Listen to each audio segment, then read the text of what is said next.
உயிரோடு எழுந்த பிறகு பேதுருவும் அவனோடு இருந்த சீஷர்களும் பிடிக்கும் பொழுது 153 பெரிய மீன்கள் கிடைத்தது என்று எழுதப்பட்டிருக்கிறது.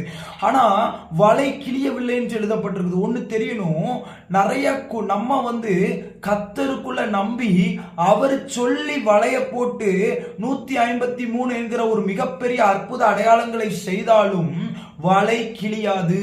கர்த்தர் சொல்லி நீங்க செய்றீங்களா? கர்த்தர் சமூகத்துல இருந்து அவரை நேசிச்சு அவரோட இருந்து இந்த பவரை ஆக்டிவேட் பண்ணீங்கன்னா நான் 100% சொல்ல முடியும். கர்த்தர் சொல்றாரு, நீ வலைய போடுவ, 153 பெரிய மீன்கள் மாட்டும், உன் வலை கிளியாது.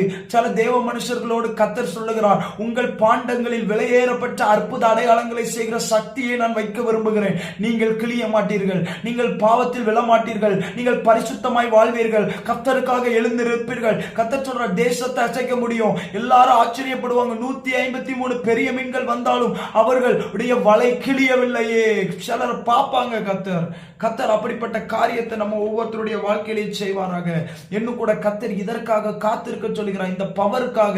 you need to cry for the power of God to fill us. நமக்குள்ள அப்படிப்பட்ட தேவனுடைய வல்லமை வரும்படியா கதறணும். எழுதப்பட்டிருக்குது லூக்கா 24:49 எழுதப்பட்டிருக்குது, என் பிதா வாக்குத்தத்தம் பண்ணினதை இதோ நான் உங்களுக்கு அனுப்புகிறேன், நீங்களோ உன்னதத்திலிருந்து வரும் பலனால் தரிப்பிக்கப்படும் வரைக்கும் எருசலேம் நகரத்தில் தங்கி இருங்கள். அர்த்தம் என்னது?